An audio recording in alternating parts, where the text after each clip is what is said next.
while since I posted anything. There's a couple reasons for that. Number one is this guy. This is my 7-month-old son, Harvey. So, of course, time and discretionary watch budget money became a little bit slimmer after he was born. And number two is I've got another business venture that I've kind of been working on. I've been trying to get off the ground since late last year. So as that evolves and unfolds, I'll give you guys a little bit more information on that. But today I've got a couple videos coming out.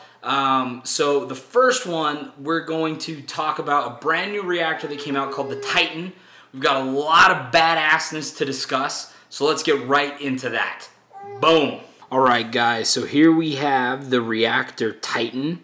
This thing is pretty awesome. On my last video I talked a little bit about the reactor DNA. I have some more specifics for you that I think are really cool that go into a lot of these watches.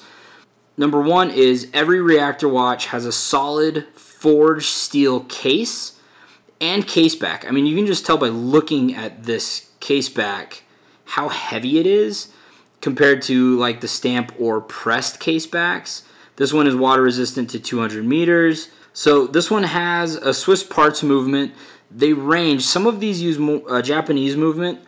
But what's cool about them is this company actually tests all the movements for vibration, for shock resistance, and they use the best movement for each model that holds up long term without being in a case, just raw movement, which is great.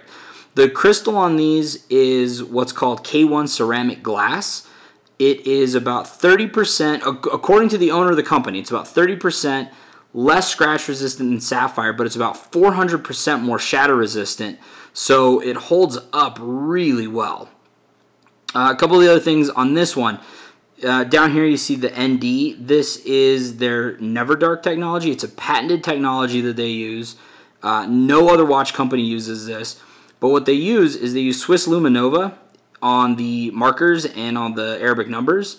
And then they use the tritium markers on the hands, the inner rotating bezel ring, which is super sick for countdown timing, and on the 12, 3, 6, and 9 on the dial. So once the superluminova starts to decay, you'll still get a really clear read even after the Swiss superluminova decays a little bit, because you've got the tritium markers which don't go out for 25 years. They're self-illuminating.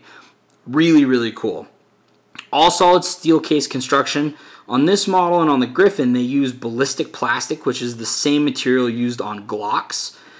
So you've got high levels of durability all the way across the case. The bezel on this one is steel as well, so you don't have any risk of shattering the bezel, which is cool. One of the elements in the reactor DNA is that is on every single model is the stainless steel screws, right? So they don't use any spring bars on any watch that they make. They use these. The threading on these goes about to here, so it's a really deep threading. And on this particular model, even though we've got the silicone strap with the nylon integrated into it, there's still a forged steel tube that goes through here. So you're not going to get, let me see if I can, you're not going to get any bending or give on those springs. I mean, like, you can try and pull this thing apart and you can't. It's ridiculous. These are fantastic.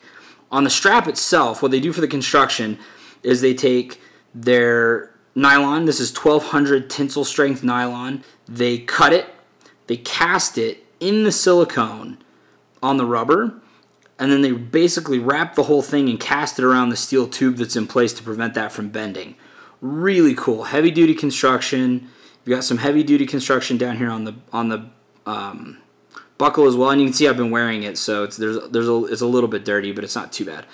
One of the things I really like about their straps is the strap stay on here. You can see on here we've got some cast silicone to give it like this bump, which is the reactor logo. And on some of them they're metal. On this model it's the cast silicone. But what's cool about this is once you get that in place, then that locks in place, and it just stays that way. That way you don't have your strap stay moving up and down and doing all that stuff.